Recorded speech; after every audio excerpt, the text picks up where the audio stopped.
স্বাগতম তোমাদেরকে আজও একটা নতুন ভিডিওতে। তো এই গরমে তোমরা কেমন আছো কমেন্টে বলবে, কেননা আমি ভালোই আছি। এসেছিলাম কথা বাড়িয়ে যেটা আমি শুরু করছি।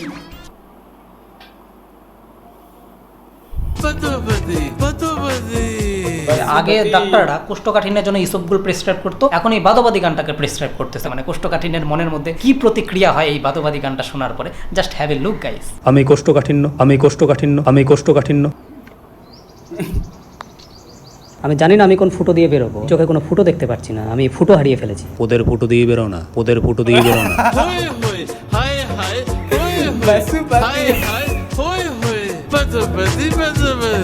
আপনার টাকে মুতি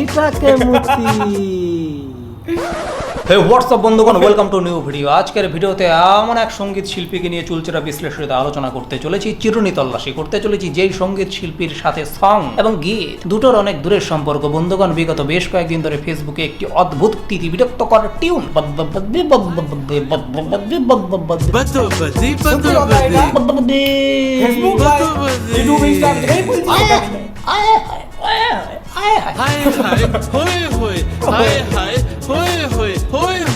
আর এই গান আমাদের কানের গান মেরে দিয়েছে।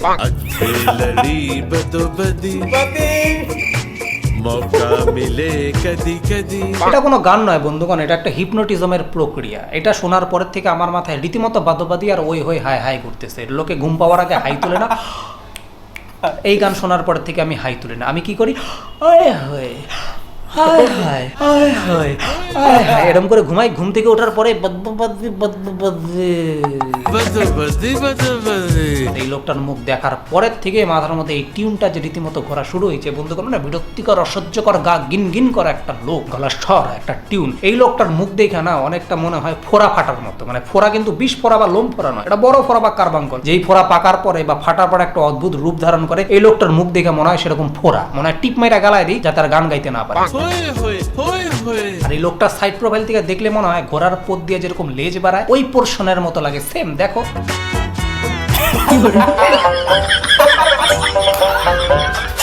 আর যেভাবে বাদবাদী বলে মনে হয় জিভে কোলেস্টেরল জমছে,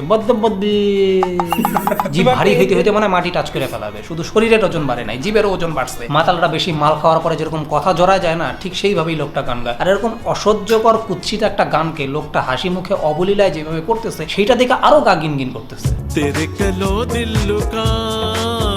মানে এরকম অসহ্যকর পার্সোনালিটি থাকে কিছু মানুষজনের, আমাদের প্রত্যেকের আশেপাশে আছে। দেখবা অকারণে থাপড়াইতে ইচ্ছা করে, থাপড়া দেখলেই থাপড়াইতে ইচ্ছা করে, ঠাস ঠাস ঠাস থাপড়ায় তুলতুলা গাল লাল করে ফেলে এরকম মনে হয়। কিন্তু বিভিন্ন কারণে বাইন্ডিংস এর জন্য আমরা থাপড়াইতে পারি। দেখা গেল সেই মানুষটা আমাদেরই বংশের কেউ, সেই মানুষটা আমাদেরই আত্মীয়, সেই মানুষটা আমাদেরই হয়তো ছোটবেলার কোনো সুবিধাবাদী বন্ধু, বা সেই লোকটা আমাদেরই বয়সে বড় কোনো একটা প্রতিবেশী। তাই আমরা থাপড়াইতে পারি না, আমাদের অতৃপ্ত ইচ্ছা আমাদের মনেই রয়ে যায়। এই লোকটাকে দেখে না ঠিক সেরকম ফিল আসে। এই লোকটা যখনই বদ্ধবাদী বলে মনে হয় কি ডায়রিয়াযুক্ত কুত্তার লাদি উনার মুখে লেইপাদি, কিন্তু পারবো না, এটা অতৃপ্ত একটা ইচ্ছা মনের মধ্যে রয়ে যায়, কিন্তু ইচ্ছা করে।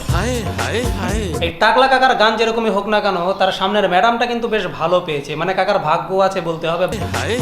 মা সরস্বতীর আশীর্বাদে আমাদের পৃথিবীতে অনেক ট্যালেন্টেড সুমধুর কণ্ঠের সঙ্গীত শিল্পীর আবির্ভাব ঘটেছে, যাদের কণ্ঠ নিঃসৃত সুমধুর শব্দ ওষ্ঠের মাধ্যমে বেরিয়ে এসে আমাদের কর্ণপট হয়ে প্রবেশ করলে আমাদের মনে শান্তি আসে, আমাদের আত্মা তৃপ্ত হয়, মনে হয় পুষ্পস্তবক প্রদান করিয়া তাদের প্রণাম করি। আবার অপরদিকে এই বাদবাদী মার্কা চাহাত ফাতে আলী খানের মুখ দিয়ে যখনই ওই হয়ে আয় হায় বের হয়, মনে হয় মুখের মধ্যে জাঙ্গিয়া পরায় দিই, মনে হয় জীবের মধ্যে প্রোটেকশন লাগাই দিই, যাতে আনএক্সপেক্টেড স্পার্মের মতো উনার বাদবাদী ওই হয়ে হায় হায়টা আমাদের কানে প্রবেশ করতে না পারে।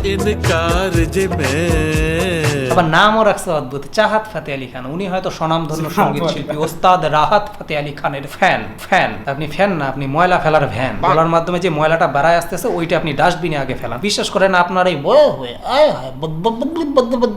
এটা যদি রাহাত ফাতে আলী খান কন্টিনিউ 10 দিন শোনে, সুর তাল ছন্দ লয় সব তার দেহত্যাগ করবে। তবে উনার এই গানটা কিন্তু একটা সমাজসেবা করছে। আগে ডাক্তাররা কোষ্ঠকাঠিন্যের জন্য ইসবগুল প্রেসক্রাইব করতো, এখন এই বাদবাদী গানটাকে প্রেসক্রাইব করতেছে। বলতেছে সকালবেলা কোমরে বৈশা কানে হেডফোন লাগা এই বাদবাদী ওই হয়ে হায় হায় গানটা শুনবেন। এই গানটা যখন এই কানের মাধ্যমে আপনাদের শরীরে প্রবেশ করবে, 7 দিন 14 দিন 7 মাসের জমে থাকা কোষ্ঠকাঠিন্য শরীর থেকে বের হওয়ার জন্য জাস্ট ফুটা খুঁজবে। মানে সেই কোষ্ঠকাঠিন্যের যে মানসিক অবস্থা সেটা ডেসক্রাইব করার জন্য হিরণ বাবুর একটা ছোট্ট ভিডিওই যথেষ্ট। জাস্ট একটু এভাবে ডেসক্রাইব করা যেতে পারে ব্যাপারটা, মানে কোষ্ঠকাঠিন্যের মনের মধ্যে কি প্রতিক্রিয়া হয় এই বাদবাদী গানটা শোনার পরে। Just have a look guys. আমি কোষ্ঠকাঠিন্য। আমি জানি না আমি কোন ফুটো দিয়ে বেরোবো, চোখে কোনো ফুটো দেখতে পাচ্ছি না, আমি ফুটো হারিয়ে ফেলেছি। ওদের ফুটো দিয়ে বেরো না, ওদের ফুটো দিয়ে বেরো না।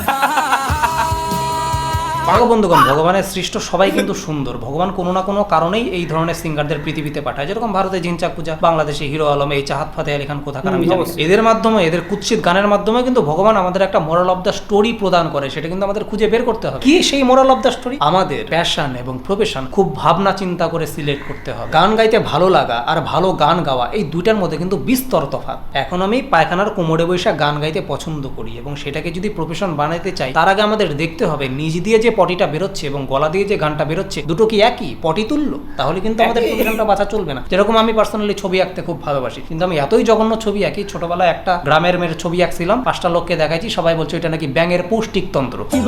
তারপর থেকে আমি কিন্তু ছবি আঁকা কন্টিনিউ করিনি। আর বন্ধুগণ, তোমরা এই চাহাত ফাতে আলী খানের বাড়ির অ্যাড্রেস যদি প্রপার কেউ জানো, কমেন্ট সেকশনে জানাও। ওনার বাড়িতে আমাদের মিঠুন চক্রবর্তীকে পাঠাবো। মিঠুনদা গিয়ে নাচবে না? মিঠুনদা গিয়ে ওনার ভোকাল কর্ড ছিঁড়ে জুতোর লেজ বাঁধবে যাতে এই গানটা বন্ধ হয়। মানে চাহাত বাবু, আপনি পুরো সারেগামার গাঁড়ে পা দিয়ে দিয়েছেন।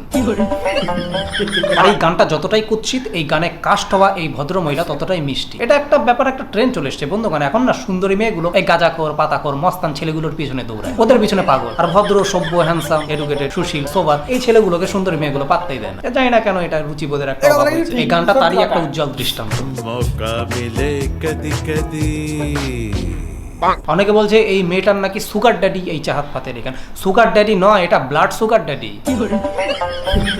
আর ইনি হলেন প্রথম টাকলা মাথার লোক যে বেনুনি করতে পারবে। ইনি হচ্ছে প্রথম পৃথিবীর সেই সিঙ্গার যার কনসার্টে কোনো টিকিটের টাকা লাগে না, মানে ফ্রি এন্ট্রি, কিন্তু সেই হল থেকে বের হওয়ার জন্য 1 লাখ টাকা দিয়ে টিকিট কাটতে হয়।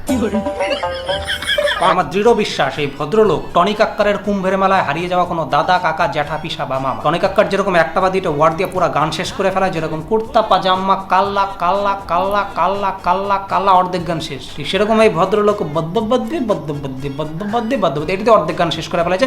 আর বাকিটা ওয়ে